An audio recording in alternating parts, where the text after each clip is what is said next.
क्योंकि कुछ लोग बुद्ध के विचारों से सहमत नहीं थे और वे बुद्ध को पसंद नहीं करते थे। जब बुद्ध उस गांव में पहुंचे तो कुछ ग्रामीण उनके पास आए और उन्हें बहुत बुरा भला कहने लगे। उन्होंने बुद्ध का अपमान किया और उनके खिलाफ अपमानजनक शब्दों का प्रयोग किया। बुद्ध की प्रतिक्रिया।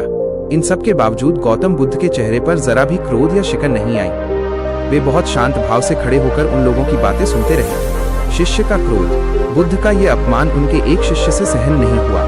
वो स्वभाव से थोड़ा उग्र था और उसे बहुत गुस्सा आ गया। वो आगे बढ़ा और उन ग्रामीणों को कड़ा जवाब देने ही वाला था कि बुद्ध ने हाथ उठाकर उसे रोक दिया।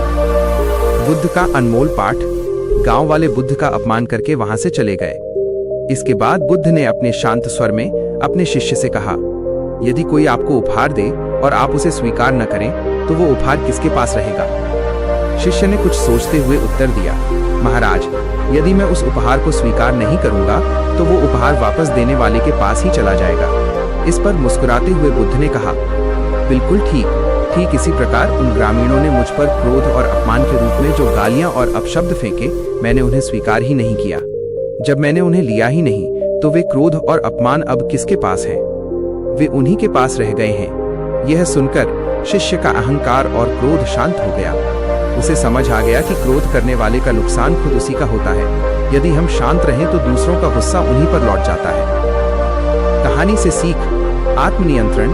दूसरों के व्यवहार से हमें अपना मानसिक संतुलन नहीं खोना चाहिए। क्षमा और शांति। क्रोध का उत्तर क्रोध से देने पर बात और बिगड़ती है, जबकि शांति और संयम हर बड़ी समस्या को हल कर सकते हैं।